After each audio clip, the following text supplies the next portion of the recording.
Hi everyone, welcome to my channel. ఈరోజు మన వీడియోలో సమ్మర్ స్పెషల్ అలాగే రంజాన్ స్పెషల్గా ఒక మంచి టేస్టీ డ్రింక్ని షేర్ చేయబోతున్నాను.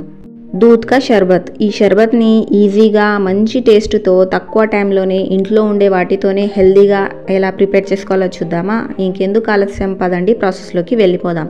ప్రాసెస్లోకి వెళ్ళిపోయే ముందు ఈ వీడియో కనుక మీకు నచ్చినట్టయితే లైక్ చేయండి, ఛానల్ని సబ్స్క్రైబ్ చేసుకోండి, అలాగే పక్కనున్న బెల్ని ప్రెస్ చేయండి.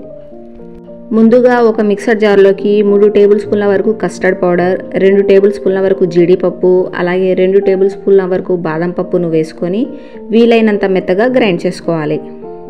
ఇప్పుడు ఈ గ్రైండ్ చేసుకున్న మిశ్రమాన్ని ఒక బౌల్లోకి అయితే ట్రాన్స్ఫర్ చేసుకొని అరకప్పు వరకు అయితే పాలను అయితే వేసి ఎక్కడ కూడా ఉండలనేవి లేకుండా చక్కగా కలుపుకోవాలి. ఇప్పుడు స్టవ్ మీద కడాయిని ఉంచి 5 టేబుల్ స్పూన్ల వరకు చక్కెరను అయితే వేసి ఇలా ఈవెన్గా స్ప్రెడ్ చేసుకొని లో ఫ్లేమ్లోనే చక్కెరను కరగనివ్వాలి.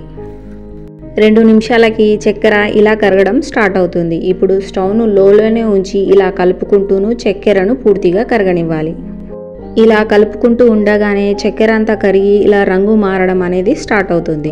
ఈ స్టేజ్లో అరకప్పు వరకు గోరువెచ్చగా ఉన్న నీళ్ళను అయితే వేసి చక్కగా ఒకసారి కలుపుకోవాలి. ఇలా కలుపుకున్నట్లయితే మనకు షుగర్ సిరప్ అనేది రెడీ అయిపోతుంది. ఇప్పుడు ఈ షుగర్ సిరప్లోకి 1 లీటర్ వరకు చిక్కని పాలను అయితే యాడ్ చేసి ఒకసారి అంతా బాగా కలుపుకున్న తర్వాత స్టవ్ను లో ఫ్లేమ్లో ఉంచి మనం ముందుగా కలిపి పెట్టుకున్న కస్టర్డ్ పౌడర్ మిశ్రమాన్ని ఇందులోకి అయితే యాడ్ చేసుకుందాం. అడుగంటకుండా పాలను కలుపుతూనే బాయిల్ చేసుకోవాలి. ఇలా హై ఫ్లేమ్లో ఉంచి బాయిల్ చేస్తూ ఉండగానే కొన్ని నిమిషాలకి పాలు అనేవి చిక్కబడతాయి. చూడండి, 5 నిమిషాలకి పాలు కాస్త చిక్కబడ్డాయి. ఈ స్టేజ్లో స్టవ్ను అయితే ఆపేసి ఈ మిశ్రమాన్ని ఒక బౌల్లోకి అయితే ట్రాన్స్ఫర్ చేసుకుందాం.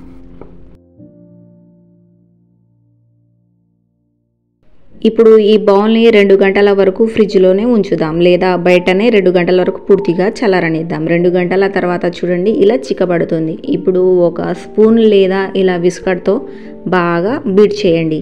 ఇలా బీట్ చేసుకున్నాక ఇప్పుడు మనం ఇందులోకి ముందుగా నానబెట్టుకున్న 2 టేబుల్ స్పూన్ల వరకు సబ్జా గింజలను వేసుకుందాం.